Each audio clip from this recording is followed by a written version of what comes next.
ചാനലിലേക്ക് എല്ലാവർക്കും സ്വാഗതം. ഇന്നത്തെ റെസിപ്പി നല്ല രുചിയുള്ള പെസഹ അപ്പവും പാലും ഉണ്ടാക്കിയെടുത്തതാണ്.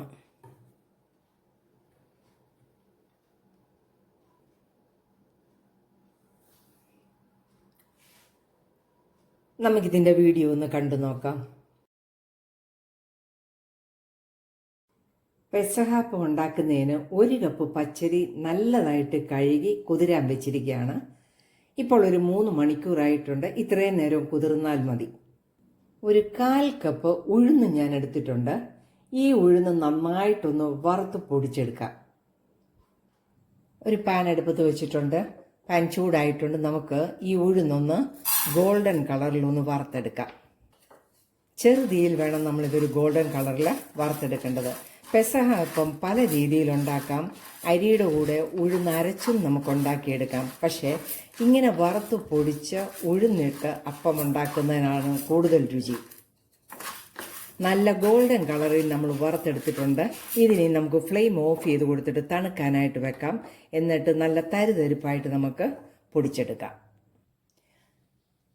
ഉഴുന്ന് നന്നായിട്ട് തണുത്തിട്ടുണ്ട്. നമുക്കിത് തരിതരിപ്പായിട്ടൊന്ന് പൊടിച്ചെടുക്കാം. ഇതുപോലെ ഇരുന്നാൽ മതി. ഇത് നമുക്ക് മാറ്റി വെക്കാം. നമ്മൾ 3 മണിക്കൂർ കുതിർത്ത് വെച്ചിരുന്ന അരി നമുക്ക് ഇനി കഴുകണ്ട, നല്ലതായിട്ട് കഴുകിയൊക്കെ വെച്ചിരുന്ന നമുക്കൊരു മിക്സിയുടെ ജാറിലേക്ക് ഇട്ട് കൊടുക്കാം. ഈ അരി അരയ്ക്കുന്നതിന് ഒരു 1/2 കപ്പ് വെള്ളവും കൂടെ ഒഴിച്ചു കൊടുക്കാം. ഒത്തിരി അരയേണ്ട, കട്ടിയായിട്ടുള്ളൊരു മാവുമാണ് വേണ്ടത്. നമുക്കിത് അരച്ചുകൊണ്ട് വരാം.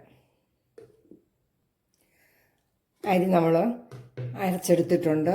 ഇത് നമുക്കൊരു ബൗളിലേക്ക് മാറ്റാം.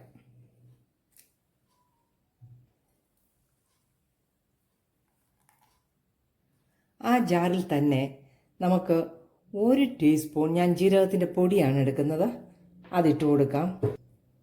5 ചെറിയ വെളുത്തുള്ളിയുടെ അല്ലി, അതുപോലെ തന്നെ ഒരു 5 ചുമന്നുള്ളിയുടെ അല്ലിയും കൂടെ വൃത്തിയാക്കിയത് നമുക്കൊന്ന് ചതച്ചെടുക്കാം. നമ്മളിത് ചതച്ചെടുത്തുകൊണ്ട് വന്നിട്ടുണ്ട്. ഇതിലേക്ക് 2 കപ്പ് തേങ്ങയും കൂടെ ഇട്ട് കൊടുക്കാം. നമ്മൾ 1 കപ്പ് പച്ചരിയാണ് എടുത്തത്. നമ്മൾ ഡബിൾ തേങ്ങ എടുക്കുന്നുണ്ട്. തേങ്ങ കൂടുതൽ ചേർത്താൽ നല്ല ടേസ്റ്റാണ്. ഇതിലേക്ക് വീണ്ടും ഒരു 1/2 കപ്പ് വെള്ളം ഒഴിച്ച് ഒന്ന് നമുക്ക് ഒതുക്കി എടുക്കാം. എന്ന് വെച്ചാൽ ചതച്ചെടുത്താൽ മതി, അരഞ്ഞു പോകരുത്. നമ്മൾ ആ തേങ്ങ ഒന്ന് ഇതേ രീതിയിൽ ഒന്ന് എടുത്താൽ മതി. ഈ തേങ്ങയും ജീരകവും എല്ലാം അരച്ചത് നമുക്ക് ഈ മാവിലേക്ക് ഇട്ട് കൊടുക്കാം.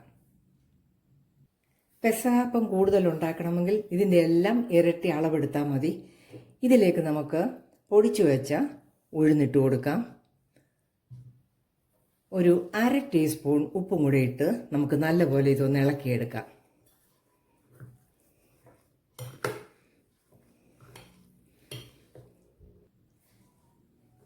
ഇതുപോലെ ഇരുന്നാൽ മതി മാവ്.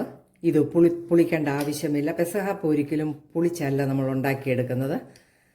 നമുക്കിത് ഒരു കേക്ക് ടിന്നിലേക്ക് വെളിച്ചെണ്ണ പുരട്ടിയിട്ട് അത് ആ പാത്രത്തിലേക്ക് നമുക്ക് ഈ കൂട്ടൊഴിച്ചു കൊടുക്കാം. ഇതേപോലെ ഇതിൻ്റെ മാവിൻ്റെ കൺസിസ്റ്റൻസി ഇതുപോലെ ഇരുന്നാൽ മതി. നിരത്തി കൊടുക്കാം.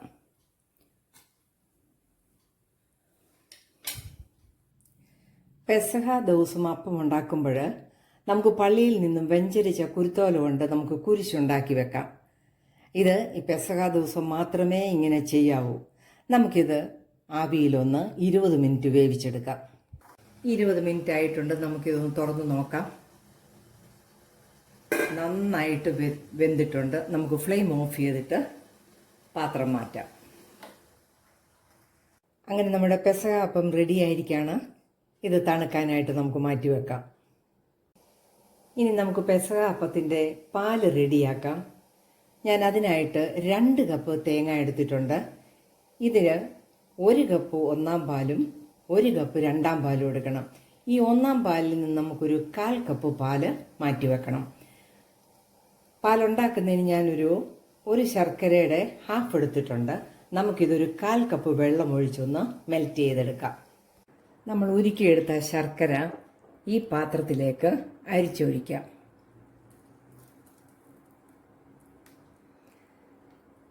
പെസഹാപ്പത്തിൻ്റെ പാൽ കൂടുതൽ ഉണ്ടാക്കണമെന്നുണ്ടെങ്കിൽ അതനുസരിച്ച് ക്വാണ്ടിറ്റി കൂടുതലെടുത്താൽ മതി.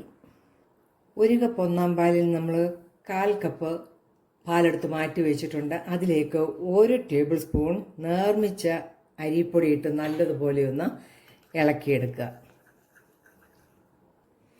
നമ്മൾ അരിച്ചെടുത്ത് വെച്ചിരുന്ന ശർക്കര പാനിയിലേക്ക് 1 കപ്പ് രണ്ടാം പാല് ഒഴിച്ചു കൊടുത്തു. ഇതിലേക്ക് നമ്മൾ കലക്കി വെച്ചിരുന്ന 1 ടേബിൾ സ്പൂൺ നേർമിച്ച അരിപ്പൊടി 1/4 കപ്പ് തേങ്ങാപ്പാലിൽ കലക്കിയത് നമുക്കിതിലേക്ക് ഒഴിച്ചു കൊടുക്കാം. ചെറു തീയിൽ നല്ലതായിട്ട് ഇതൊന്ന് തിളപ്പിച്ചെടുക്കാം.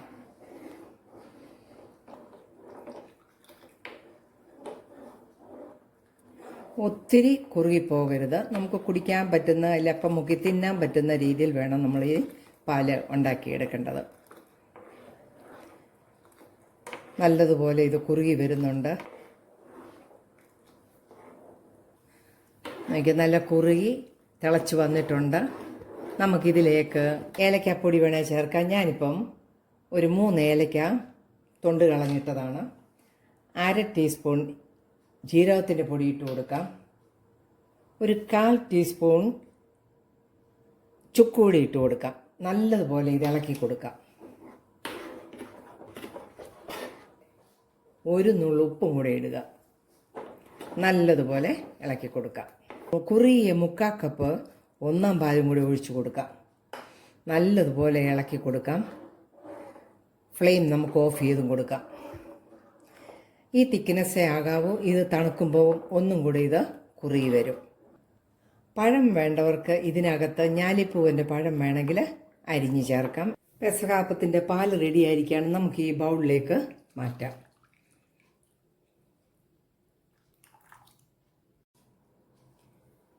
വീഡിയോ ഇഷ്ടമായാൽ ലൈക്ക് ചെയ്യാൻ മറക്കരുത്.